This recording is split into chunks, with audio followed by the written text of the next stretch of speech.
Good evening, I'm Olivia Landis, joined by Carly Schwartzkopf, reporting for CTV Sports from Laramie, Wyoming, where the Colorado State men's basketball team defeated the Cowboys 78-72. Carly, this was a pretty thrilling game, especially in those last 5 minutes.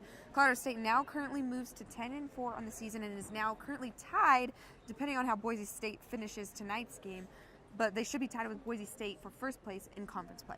Yeah, this was a huge win for Colorado State.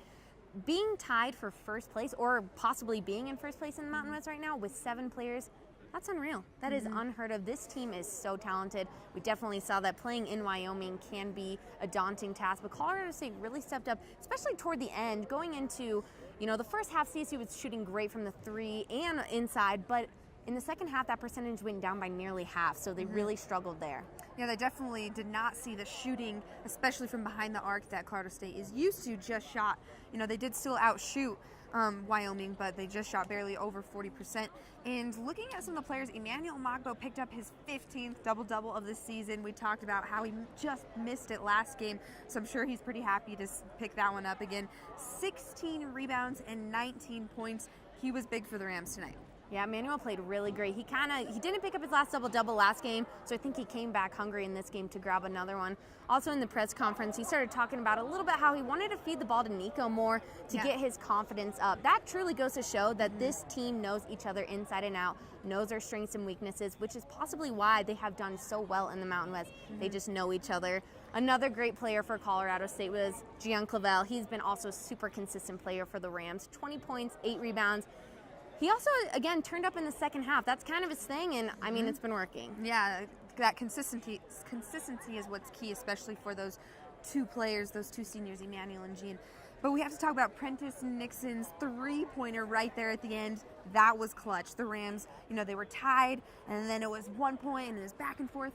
I think that really sealed the deal was Prentice Nixon's 3 with just 30 seconds left. Yeah, Prentice Nixon was clutch in that fourth quarter. He also sealed 4 key free throws that the Rams really needed. Toward the end, they were not making any free throws, which really this game would have been a completely different story if the Rams would have shot better from the free throw line. But Prentice, absolute key player for the Rams. Which was a little weird because Colorado State, especially at the beginning of the season, was one of the nation's best free throw shooting teams.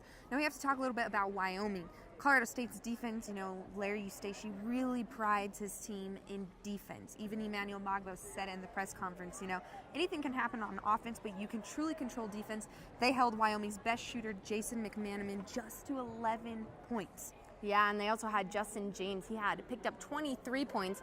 He can shoot, he can ball, and that was really key for them too. He was shooting outside from the 3 because, Colorado State is so tough inside. Wyoming also is playing a little zone defense on the Rams, which they haven't seen a lot either. So they are pretty, versatile in terms of their defense, and they did play really well. Justin James, 23 points, that's a huge deal. They also had, 3 other players, including Jason McManaman. So in total, Wyoming had 4 players that were in double digits.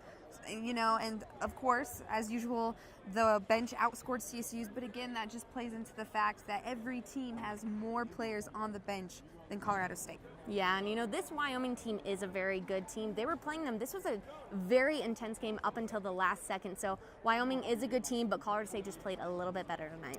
They definitely needed this win. They need to continue to get these wins if they want to pursue that first place in conference. They will be hitting the road, though, next week. Tonight is the win, though. Absolutely. Well, that is all the updates we have for you tonight. Be sure to check out our YouTube channel, CTV 11, for more updates. I'm Carly Schwartzkopf. And I'm Olivia Landis.